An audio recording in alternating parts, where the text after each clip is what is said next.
Deci, pentru început o să avem câteva pufoșenii mari, medii și mici.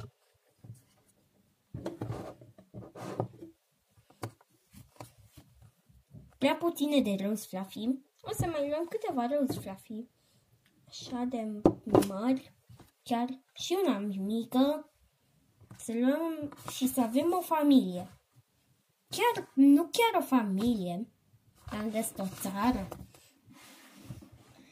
Țările pufoșenilor sunt foarte faine și foarte pufoase. Apăsați pe mână.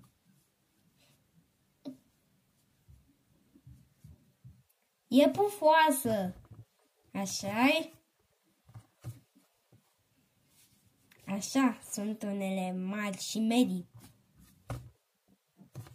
Deci de asta sunt foarte puține mari, numite pufoșenii așa. Nu adăugăm toată familia, dar cu unele nu ne jucăm. Stai, un Apple Fluffy. Să vedem mai multe Apple Fluffy-uri.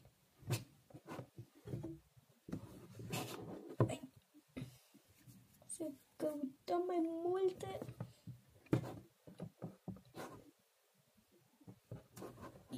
Am găsit un Cloud Fluffy, dar Cloud Fluffy nu-mi trebuie. Ai, și un Orange Fluffy și un Sun Fluffy. Poate că nu mai am medii.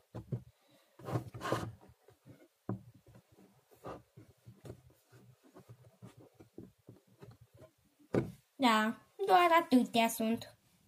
Am mai găsit una medie. Să vedem medii.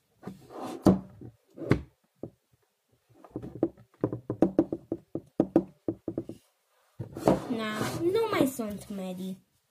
Dar sunt mici. Și nici mari nu mai sunt. Deci de astea sunt foarte pufoase. Le poți ține ca într-un pumn și dai la box. Dar o să scapi pufoșenia dacă deschizi pumnul și îl ții în jos.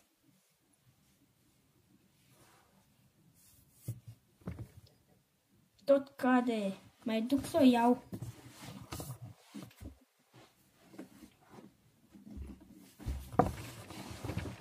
De asta o să mai facem o țară.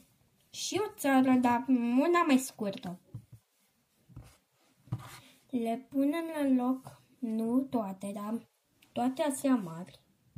Și ne jucăm cu celelalte, cu restul. Adică, cu restul ne jucăm puțin mai mult.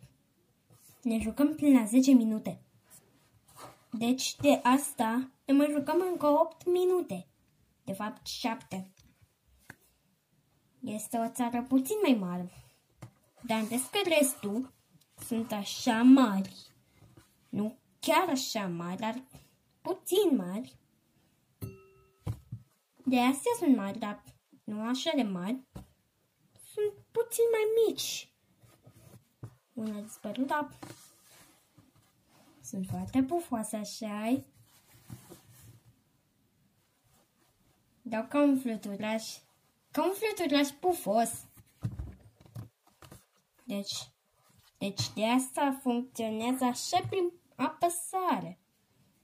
Le apeși odată, le ții ca subscribe, ca un buton de ăsta. Și ți apare un clopoțel. Așa face un clopoțel. Așa-i? Mi s-a făcut puțin față, dar...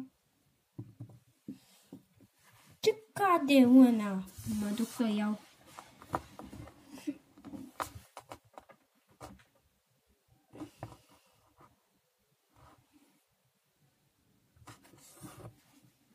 Mi s-a văzut mâna.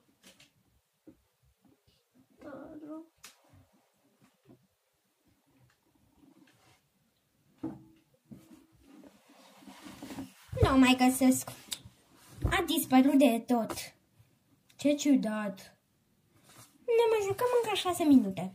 Deci, de fapt, să nu se întrerupe înregistrarea. Ne jucăm rapid. Până la 5 minute, de fapt. Da, și mai sunt puține secunde. Sunt foarte faine, nu? Uite, să le punem pe astea medii la loc și să ne jucăm cu restul.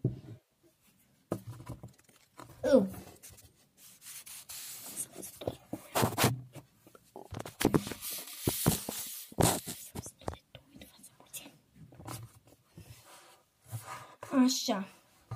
Deci, toate pufoșenile sunt așa, dar în stil guru.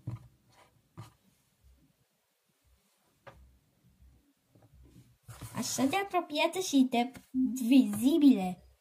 De nu te vezi cu o pufoșenie de asta ținută în pumni. Dar ce?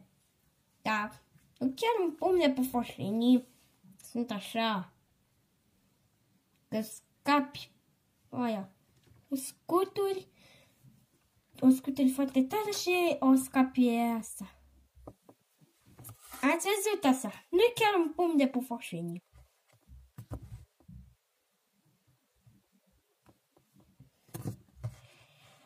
Deci, așa o să fie câteva pufoșenii. Ambele, că sunt foarte bune și mai pufoase decât altele. Mie îmi plac pufoșenile. Dacă vă plac și vouă, faceți așa.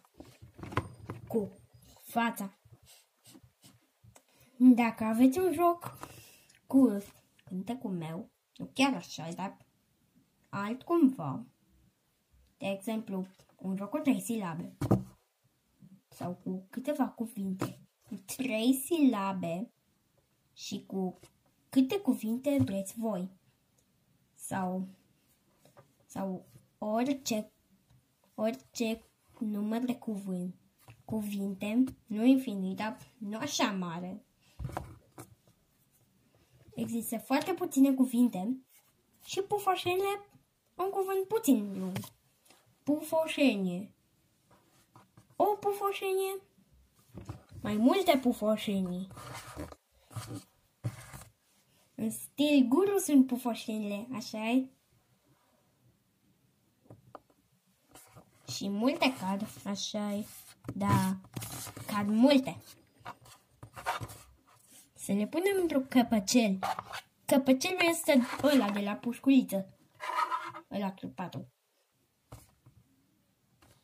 Se văd câteva, dar pentru mine se văd altfel.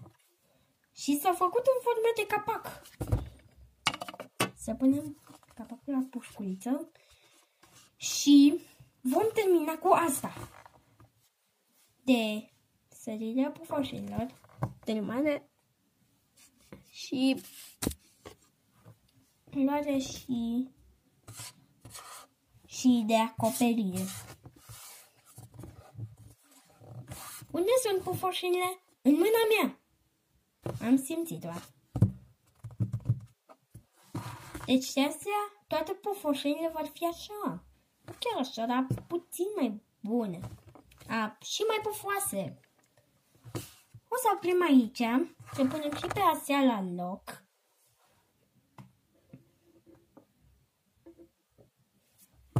O să terminăm aici cu pufoșenile în țară. Cu țara pufoșenilor noastre.